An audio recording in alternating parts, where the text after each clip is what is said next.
Gary Bettman and the GMs are meeting, as they do every year, to discuss the future of the NHL, and we're in a really interesting time period where it seems like the NHL is finally caving to fan demands in some areas, but in other areas, Gary Bettman seems reluctant to sign on to major changes. Also, Bettman's been rocking a bit of a beard at times. Anyway, I want to cover some of the key takeaways and give my opinion. Elliotte Friedman did a great job of summarizing Bettman's press conference. He stated that there are no rule changes proposed for the GM meetings. Honestly, I find this a bit surprising. The NHL has given some direction regarding how goaltender interference will be called, but it honestly came down to the fact that there's discretion and subjectivity baked into this rule, so don't expect it to change. I think eventually the NHL is going to need to look at video reviews in general, especially relating to offsides, but I guess that's not for this year. One of the big bits of news is that we're coming up to our first decentralized draft, i.e. the players and the teams will not be in the same place. Bettman doesn't like it. I don't like it either.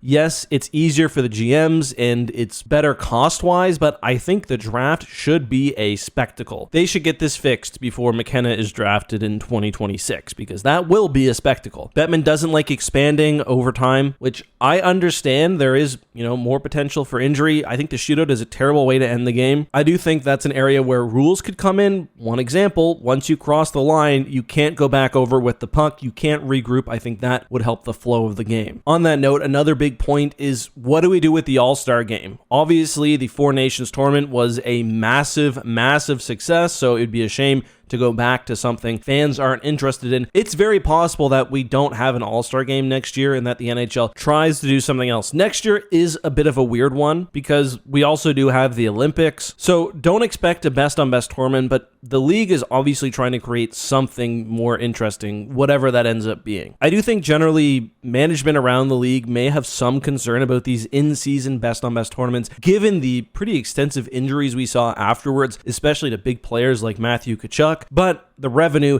and the growth of the game is also something that directly translates to their pocketbooks. So I'm curious to see, especially what the NHL does in 2027. They want it to be some sort of showcase. As Elliotte Friedman says, the players will be traveling to the Olympics immediately afterwards. So what can they do? If you've got an idea, let me know down below. Speaking of best on best, Trump, shockingly, said something just off the cuff, and now everyone has to deal with it. He apparently talked to Vladimir Putin about the possibility of an NHL KHL showcase game. The NHL obviously had no knowledge that this was coming, and I very much doubt it happens, but that is something that the commissioner had to address. The only other bit of news is that today we've learned the teams are discussing some way to make things a bit more fair in relation to taxes. Certain jurisdictions have tax advantages. The federal tax rate in the US is slightly lower than in Canada, and also the state tax in several jurisdictions is zero. When you combine the differences in the Canadian and US dollar, places like Florida have an advantage when attracting free agents compared to cities